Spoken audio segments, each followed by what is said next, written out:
వెంటనే వెంటనే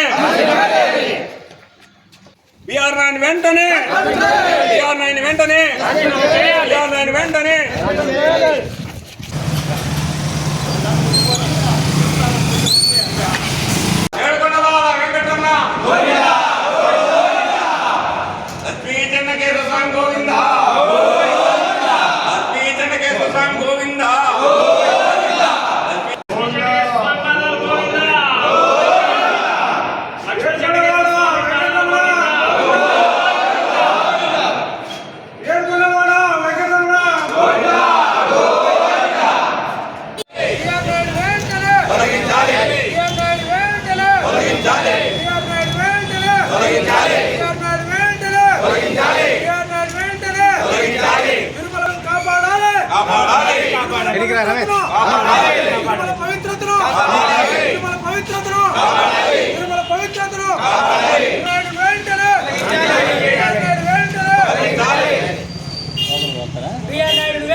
ఒక రాజకీయ కేంద్రంగా ఈ బిఆర్ నాయుడు వచ్చిన తర్వాత తయారు కావడం జరిగింది.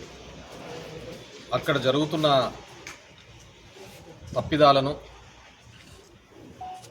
వాటిని కప్పిపుచ్చుకోవడానికి కోసం ఆయన చేస్తున్న అక్రమం అంటూ లేదు. 2 సంవత్సరాల కిందట లడ్డులో అనిమల్ ఫ్యాట్ ఉందని, కొవ్వు ఉందని, పంది కొవ్వు ఉందని, ఈ కొవ్వు ఉందని చెప్పేసి దాని పవిత్రతను చెడగొట్టే విధంగా మాట్లాడినటువంటి వీళ్ళు ఎక్కడైనా కానీ హిందూ ధర్మ పరిరక్షణ కోసం చూడాలి. ఎటువంటి రిపోర్టు లేకుండా, ఎటువంటి నిర్ధారణ లేకుండా ఒక గుడిని పవిత్రమైన దగ్గర 140 కోట్ల మంది పూజించేటి నమ్మేటువంటి తిరుమల వెంకటేశ్వర స్వామిని ఈ బిఆర్ నాయుడు వచ్చిన తర్వాత, ఈ టీటీడీ చైర్మన్ వచ్చిన తర్వాత దాని యొక్క పవిత్రతను దెబ్బతీసే విధంగా ఈ కూటమి ప్రభుత్వం ప్రవర్తిస్తోంది. అయోధ్యకు 1,00,000 లడ్లు పంపించినారని, దానిలో కొవ్వుందని మొదలుపెట్టినప్పటి నుంచి మొదలు పెడితే ఇప్పటి వరకు కూడా అన్నీ ఇలాంటి కార్యక్రమాలు చేస్తున్నారు. ఎప్పుడూ లేని విధంగా అలిపిరి దగ్గర తొక్కిసలాట్లో 7 మంది చనిపోవడం, ఇవన్నీ కూడా వాటి యొక్క నిర్లక్ష్యానికి కారణం. ఆయన వ్యక్తిగతంగా సరే దాని యొక్క పవిత్రతను ఏ విధంగా దెబ్బతీశాడనేది మనం అందరం చూస్తున్నాం. తక్షణమే ఆయన రాజీనామా చేయాలని చెప్పేసి కోరుతున్నాం. పవన్ కళ్యాణ్ లాంటి వ్యక్తి సనాతన ధర్మం అని చెప్పేసి చాలా గందరగోళం చేసిన వ్యక్తి ఈరోజు ఎందుకు మౌనం చేస్తున్నాడో లేదు, ఎందుకు మౌన దీక్షలో ఉన్నాడో అర్థం కావటం లేదు. ఆయన ఎక్కడికి కానీ హిందూ మత పరిరక్షణ కోసం చేస్తానన్న వ్యక్తి ఏ విధంగా చేస్తున్నాడు?